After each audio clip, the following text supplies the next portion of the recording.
and gentlemen, welcome back to the channel. This is the Vikings Garage. Some of you have asked for some updates on the 4Runner. Well, this video is, of course, for you. Just spoiler alert, there's really not a whole lot to reveal here, but there are some small updates nonetheless, and I'm going to go ahead and cover them all with you right now. What I'm actually going to do is, one, I want to show you the exact mileage this vehicle has. There's a good reason for it. Not purposely, but as you can see there, I got a little over 37,000. That's pretty loud. And purposely, I have not yet replaced my wipers. Now, if you take a closer look, it doesn't take a rocket scientist to figure out that they're clearly not cleaning the glass as well as they once did. I'm going to try to go ahead and give you guys the best angle possible here. I'm pretty sure you guys can see right at the tip there how it's actually starting to separate. Well, that's how my particular wipers look after 37,000 miles. Now, I could have just went down to the parts store and bought myself a regular set of wipers, but no, I insist and I preach on getting wiper inserts if you do want them. One is the passenger side, the other one's the driver's side. I went ahead, and because my dealership no longer carries these inserts, when you go to a regular Toyota parts website, they want to sell you sets of 10. That becomes a bit expensive venture. So for a bit of a fraction of the cost there, I went ahead, got myself 2 of each, and that is the test that I'm going to do right now. If you guys do want to see how to replace these wiper inserts, I will leave a link in the description down below, as I did an entire video, believe it or not, showing you how to do not only the front ones but also the rear. But as a viewer said to me, I never show details. Well, brace yourself, I will show you exactly how this front wiper insert is done. I know this is a very small little detail, but always guys, when you do pull the wiper away from your glass, don't just smack this arm on the windshield. Place the towel and lightly let the arm down.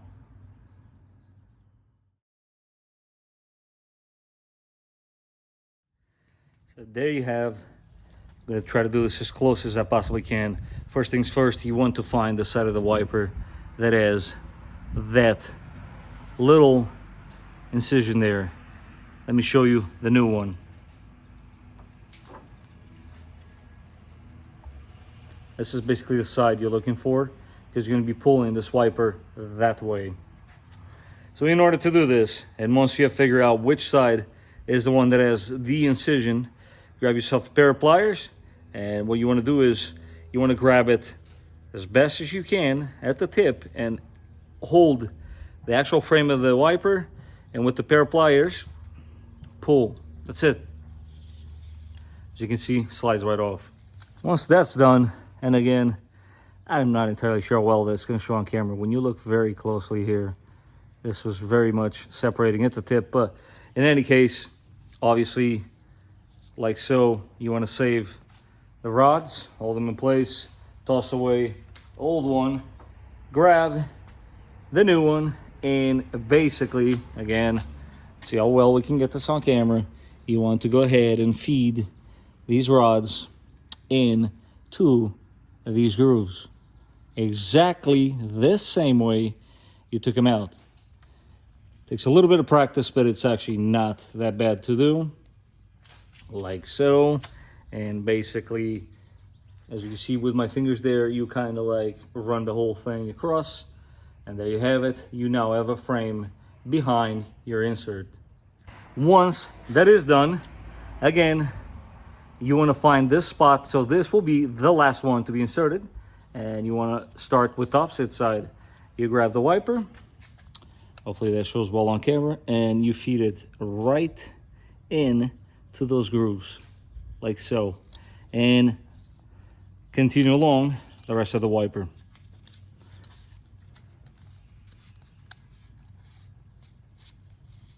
gonna get to the point that you're right at the end there.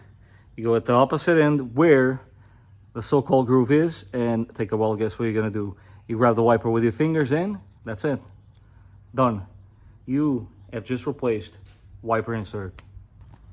As we vacuum the inside of this vehicle, I was wondering if any of you guys is a little bit of a nut like me.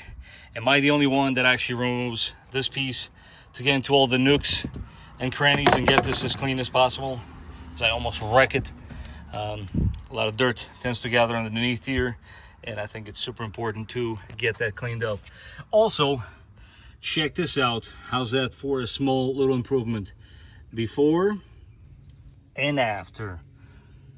Very nice and clean. Super easy to install. And before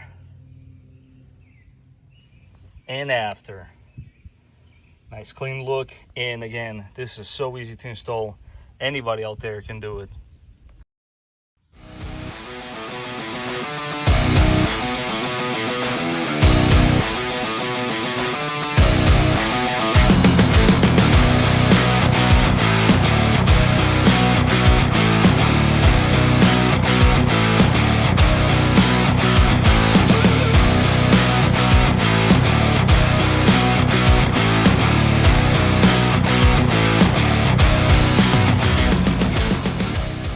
As far as updates with the 4Runner goes, guys, this is it. And I know you guys are probably saying, are you kidding me? This guy replaces a knob, shows you how to replace wiper inserts, and puts a couple of trim pieces on the door jamb, and he thinks this is it?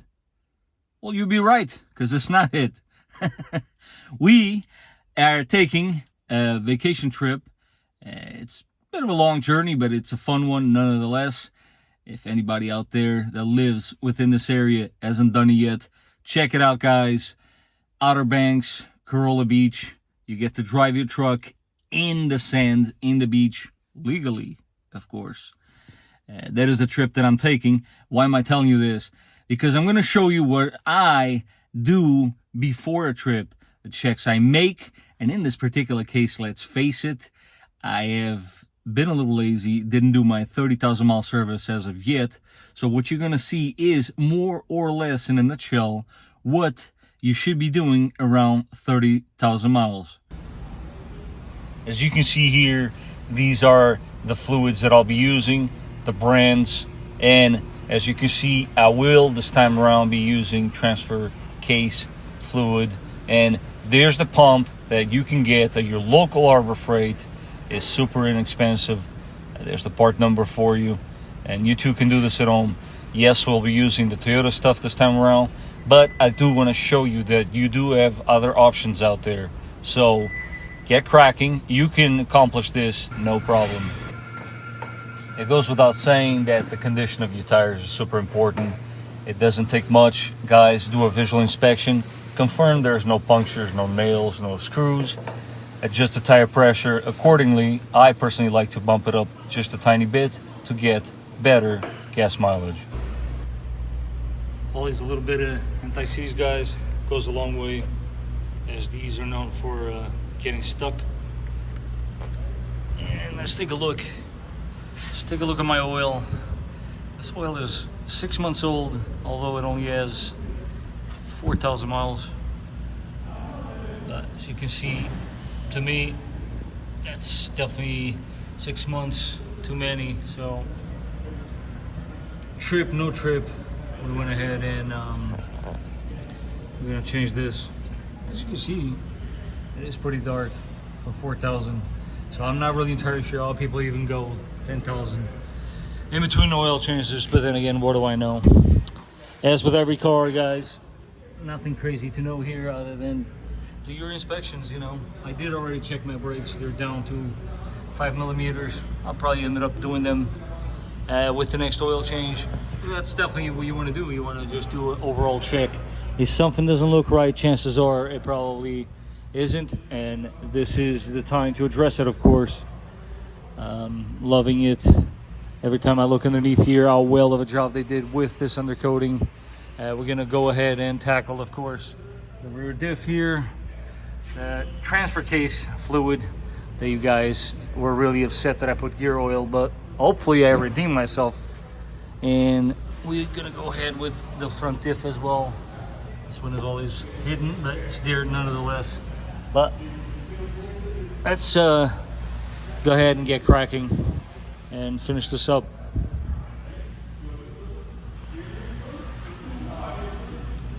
Transfer case service. So key components here, we got 24. So you're gonna need yourself a 24, obviously bottom, top, 24. Both of those are 24, and no excuses. All you're gonna need is this bottle. And now you're saying to yourself, how do I get it up there? Well, I showed you. Go to Harbor Freight, get this guy, fits right in. It's exactly what it's made for, and it should be done in no time. But who wants to see the condition the fluid is in after 38,000 miles? So I do like to always crack the top one first, in case you run into any issues. But I mean, who am I kidding? This is a fairly new truck, so you shouldn't have no problem. Let's go ahead and take a look and see how this fluid looks. Just trying to make sure I'm not gonna take a bath, you know what I'm saying? Oh, almost. Not too bad, not too bad. It's actually fairly decent. Now that I got my gloves all wet, but you guys get the point. Yes, yes, yes. Every time, guys, get rid of this. You see it. Doesn't look right.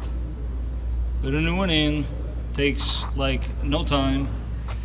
Here's the capacity. We're dealing with a part-time, so obviously that 1 quart is more than enough. But if you want to pause it, these are all your fluid capacities basically. And of course, I know he's gonna ask me torque spec 27, so that's what we're gonna do. As you guys can see, no gimmicks. I did it just like you guys should be able to do it at home. A little FYI, I did need a little more. The quart wasn't enough, hence the 1.1, but you don't need that much more. I mean, if you don't drain it all, then chances are a quart's gonna be more than enough, but I get it. We're trying to do this the right way. Speaking of which, there's the click. Let's see, 27. Almost. One. Again, obviously, new gasket, both sides, guys. Don't go cheap. Peace of mind. See, let's hear it again.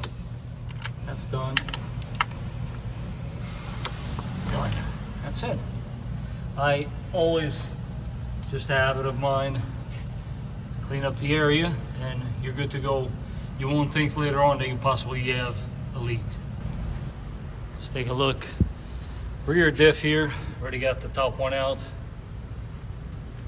Again, we want to just see and make a point across here that when I say to you guys that you should be replacing this every 30,000 miles, there's a reason for that. And there's the reason. Yeah, guys, change your fluids, your vehicle will thank you. Yes, of course. Let's take a look here and see how the front diff fluid looks. If I had to guess, very dark. Oh, actually, not that bad. I'll take it. The rear diff, as you guys can see, it is the one that's being used the most. This, as I'm sure you know by now, only when you engage four-wheel drive, but change it regardless. And if you think I'm not doing this like you guys would do at home, you're mistaken. I'm mainly doing and showing this so that you guys know that you too at home can do this no problem. It would be a messy job for me, being that I'm alone here. Let's face it, the shop is completely empty. There's absolutely, positively nobody here. Gotta say though, a lot of the times when I'm making these videos, I wish it was this quiet. But my point is, guys, don't be afraid to get underneath there and get this done. You too, I have absolutely no doubt, can get this accomplished. It is very easy. If I can just keep pounding the same thing over and over, always put new crush washers when you remove these things, because you want to eliminate the possibility of these things allowing a leak. And it's so inexpensive. I will, of course, give you guys the link in the description down below. But in the meantime, let me go ahead and wrap this up. I'm pretty pumped that the fluid in the front was actually not as dirty as the back one. And who here agrees with me, these perhaps should go red to match the recovery points? I think I'm gonna go in that direction. On the transmission here, guys, super important, as always, of course, put the new crush washer. I know I'm getting kind of repetitive, but this particular one is only 15 foot-pounds of torque. It doesn't take a whole lot. And the fill plug, how interesting, now with the cat shields in the way, I can still access it, but I have to go through this spot right here, and it sits right there, right where I'm pointing at. I'll show you guys in a second how my fluid looks after 38K. A little better lighting now. We got out about 2 1/4. That's obviously what I'm gonna put back in, but would you look at that? It does look fairly dark. It's not really bad. If you look there in the corner, the light still goes through it, but why not? I have the means, I have the ways, why not just change it? They do say this fluid is pretty resilient, but guess what? I don't want to find out. And as always, let me show you exactly which one you should be putting back in. Yes, you guessed it. World standard is the only thing that you should be using. If it doesn't look like that, do not use it. This is what needs to go back in.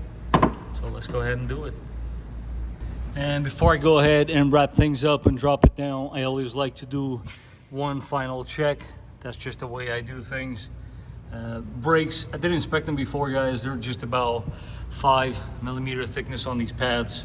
I will probably be doing brakes on my next service, which will be sometime after 40K, probably 45 if I had to guess. But anyways, this is not a guessing game. It's all about doing things right. As you can see the grease there, I did just grease my U-joints on my drive shaft. Why not? You got the grease gun, get it done, and you too will have the peace of mind in knowing that you did what you were supposed to do when it comes to these things. I might have to do another pump. No, we're good. I didn't see the grease on the outside of the bearing, so I was getting a little concerned, but we are good. Again, just a safety check. Still got to put the shield back in here.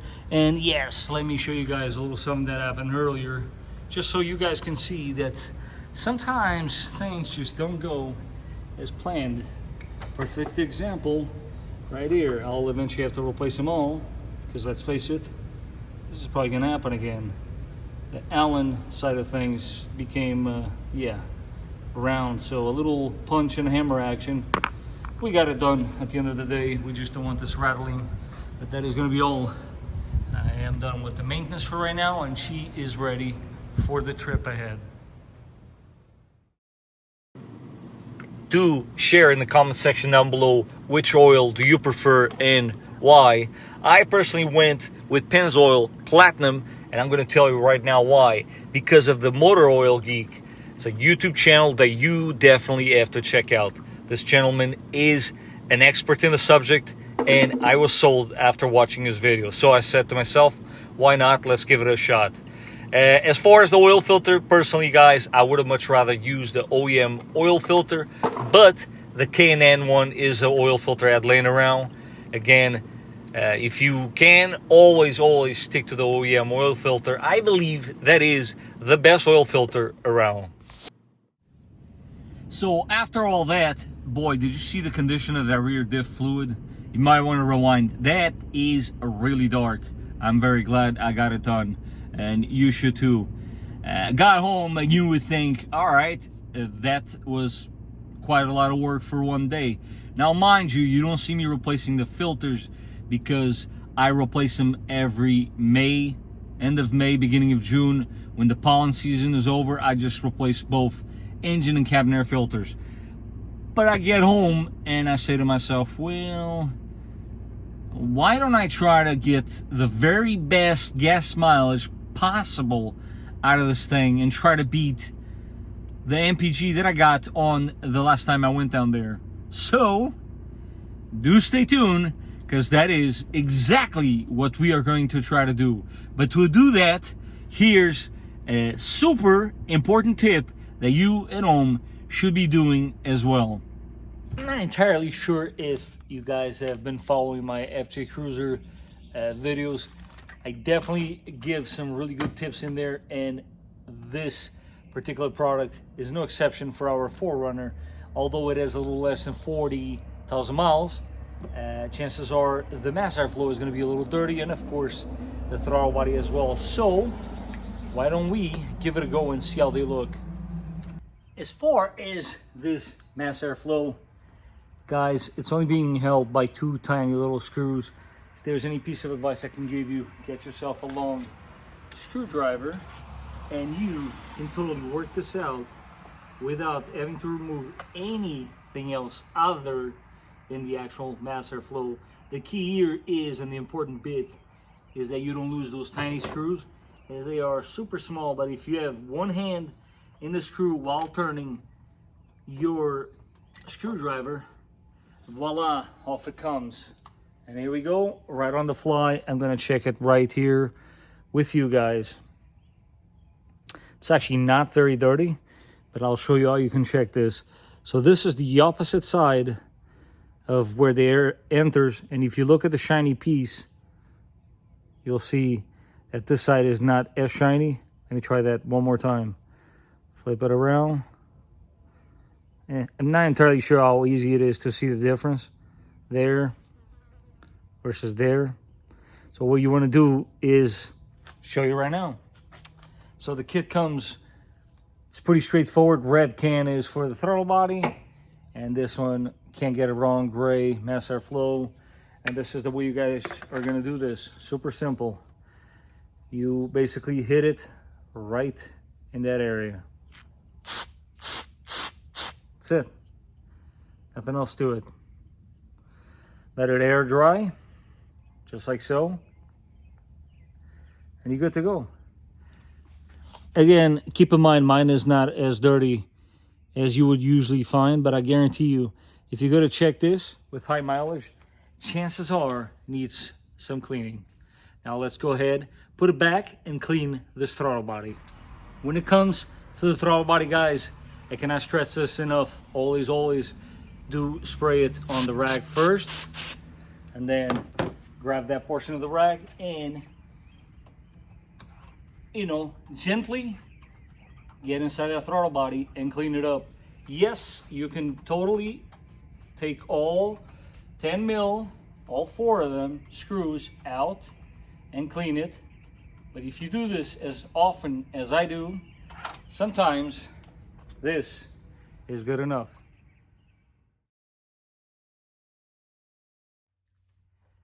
Why did I not want KDSS on my 4Runner? Guys, the answer to this one is actually pretty simple, and I'm going to try to keep it that way. First thing I'm going to do is not elaborate on the technical side of things, because I believe there is a YouTuber out there that have nailed this one right in the head perfectly. The YouTube channel I'm referring to, excuse me, I just don't want to butcher the name, Tinkerer's Adventure. I will leave the link in the description down below. Guys, check this video out. It did an amazing job explaining to you what KDSS is, and I'll let you make your own decision. Now, why did I not want KDSS? The answer is very simple, guys. I love the 4Runner for its simplicity.